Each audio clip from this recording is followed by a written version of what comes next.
ప్రతిపక్షంలోకి వచ్చాక కూడా బీఆర్ఎస్ వాళ్లు మారలేదన్నారు రాజగోపాల్ రెడ్డి. గతంలో రాజయ్య డిప్యూటీ సీఎం పదవిని కడియం లాగేసుకున్నారని ఆరోపించారు. ఆయన ఉద్యమ నాయకులను మోసం చేశారని అన్నారు రాజగోపాల్ రెడ్డి. ఈ వ్యాఖ్యలకు కౌంటర్ ఇచ్చారు కడియం శ్రీహరి.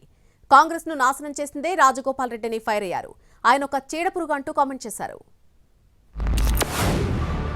నువ్వు ఒక ఉద్యమకారుడు తాటికొండ రాజయ్య గారికి నువ్వు 2 సార్లు మోసం చేసినావు. ఎట్లా?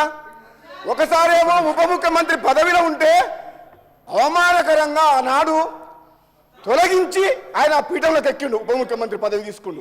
ఆయన తెలంగాణ కోసం ఉద్యమ పార్టీ అని చెప్పి ఆనాడు కాంగ్రెస్ పార్టీకి రాజీనామా చేసి టీఆర్ఎస్ పై గెలిస్తే ఉప ముఖ్యమంత్రి పదవిలో అవమానకరంగా తీసేసి పదవిలోకి ఎక్కిన చరిత్ర ఆయనది.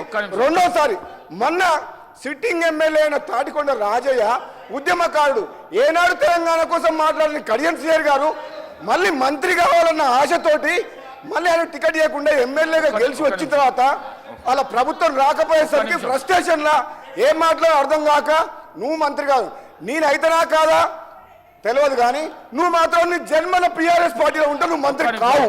కడియం శ్రీహరి గారు, రాజగోపాల్ రెడ్డి గారు నా వ్యక్తిగతంగా నా పేరు తీసుకొని మాట్లాడండి.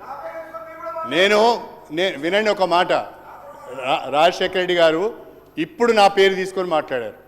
ఏమని? నేను ఎవరినో చీట్ చేశానని, నేను ఎవరికో మోసం చేశానని. అసలు కాంగ్రెస్ పార్టీకి చీడ పురుగు నువ్వు. కాంగ్రెస్ పార్టీని చీట్ చేసింది నువ్వు, కాంగ్రెస్ పార్టీని నాశనం చేసింది.